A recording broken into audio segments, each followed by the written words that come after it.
पारडसिंगा रामरोटी येथे भारतीय लोक कलाकार सांस्कृतिक संघटनेची एल्गार सभा मोठ्या उत्साहात पार पडली।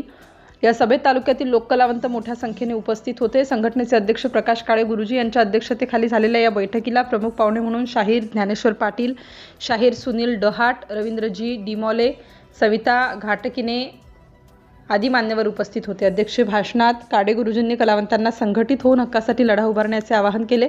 ते म्हणाले, कलाकार हा कलेच्या माध्यमातून प्रेक्षकांचे मनोरंजन आणि प्रबोधन करतो, परंतु आज हसवणारा हाच कलाकार आर्थिक विवंचनेत सापडलाय। वर्षातून अवघे 6 महिने कार्यक्रम मिळतात। कलाकाराची समाजातील प्रतिष्ठा टिकवण्यासाठी प्रत्येक कलावंताला किमान 10,000 रुपये मानधन मिळाले पाहिजे, अशी मागणी त्यांनी केली।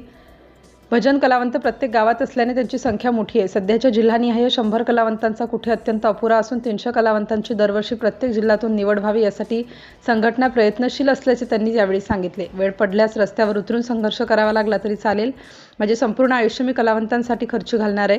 संघटना मजबूत करून आपल्या हक्काचा लढा आपण उभारू, असा निर्धार त्यांनी केला। लोककला जिवंत ठेवायची की मरू द्यायची, आपली संस्कृती टिकवण्यासाठी कला आणि कलावंत जिवंत असणे आवश्यक आहे, यावरही त्यांनी भर दिला। सभेच्या समारोपानंतर एकजुटीने संघटनेच्या लढ्याला बळ देण्याचा संकल्प केला।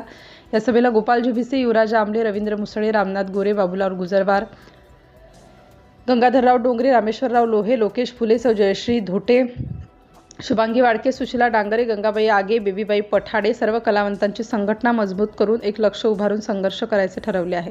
कार्यक्रमाचे सूत्रसंचालन शुभांगी वाडके यांनी केले, तर आभार प्रदर्शन जयश्री धोटे यांनी केले। कलाकारांसाठी शेवटपर्यंत लढत राहणार काळे गुरुजी। City India news.